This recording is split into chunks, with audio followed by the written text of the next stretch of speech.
I'm Walter Mason. And I'm Stephanie Dowrick, and I'm so pleased to welcome you to the Universal Heart Book Club, a new space for us to think about books, writing, ideas, conversations that really matter.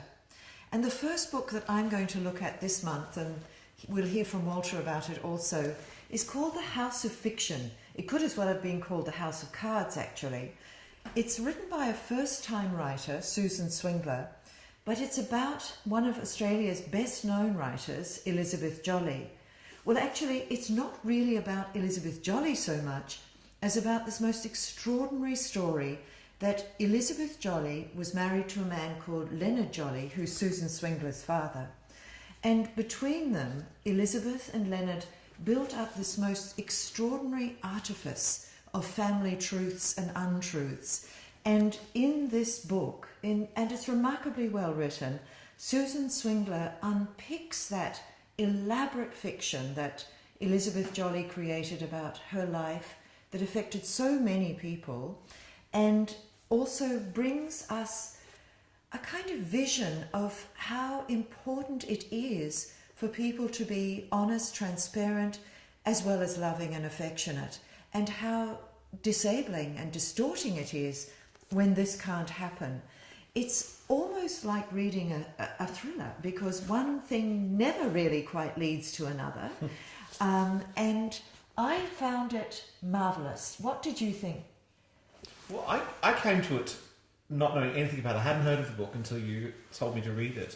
And I thought it looks nice. It's going to be a lovely, affectionate memoir of one of Australia's most loved women of letters. Yes. And instead, I was torn apart by it. It's a story, without giving too much away, but it's a story of terrible deception, Yes. of lies, and the author, Susan Swingler, is someone who's in deep pain. Yeah. And there are moments in the book where it's almost painful to read, because she's recording these times where she just feels this loss so keenly.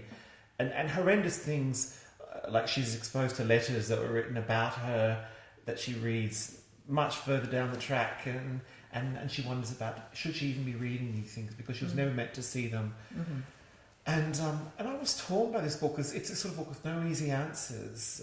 Who's in the right and who's in the wrong?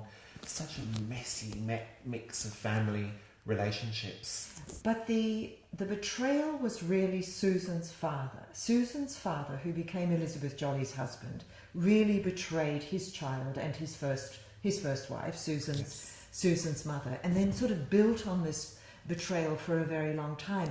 But I suppose one of the things that also makes it very interesting, and Susan Swingler does write in a very calm way. She doesn't ask us to pity her. No, she never, just never. asks us to explore the situation Yes. with her. But of course, one of the fantasies that sort of truly falls away is that Elizabeth Jolley, who was regarded as an eccentric but, utterly charming writer, is really seen to be someone who was capable of building up a deception that most of us would absolutely quake at the thought of. So I guess it also confronts our assumptions about people that we're so quick and easy to make. Yes, she doesn't come out of this book very well at all, Stephanie. She doesn't. No. She doesn't. And, I don't think Susan Swingler wrote it so that people would appreciate Elizabeth Jolley, the writer, less. But I think she certainly wrote it so that we would understand Elizabeth and Leonard Jolley as the complex people they truly are. Yeah. I thought it was a remarkable book. That's why I liked it, because of the complexity of the relationships. Yeah. There is no happy families here. No. There's good and there's bad in the way that there tends to be in our real lives. Yes. Now, you chose a marvellous book, so tell us about it. Well, talking about good and bad, this is Jeanette Winterson's Why Be Happy When You Could Be Normal? Just a beautiful title, which comes from her mother. Mm-hmm. I think I'm giving it too much away, because Jeanette Winterson is a lesbian, and her mother says to her at one point, why be happy when you could be normal? That's the way she comes at the world. And this is a memoir. Yes. About, again, a horrendous childhood. Just a really, really horrible childhood, which extended into quite a difficult adulthood too.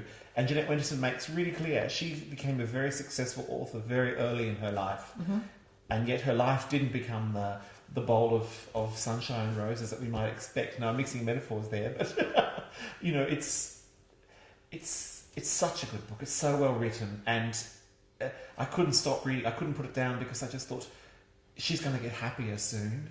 Yes, yes. Well, I found it a most extraordinary book. I've read it twice now, and that says a lot because I'm an impatient reader, and I very rarely read things twice. I think this is Jeanette Winterson's best book ever. I agree. And that's really saying something because she is one of the great writers of our time. And I love her style. She's a tremendous stylist. Yes. It appears to be very simple, and yet her associations, her thought processes, how one thing takes her to another is quite extraordinary. I mean, she writes a picture here of Mrs. Winterson, the woman who adopted her, who is a horror show from hell, really. Yeah. And it's so sad because this woman regarded herself as a devout Christian, but she hardly had a Christian breath in her body.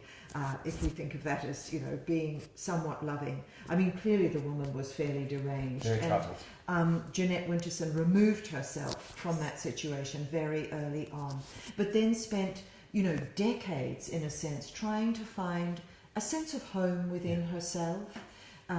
Trying to find what giving and receiving love might mean. But she writes about this very indirectly. Yes. And really takes the reader with her. Did you find? Absolutely.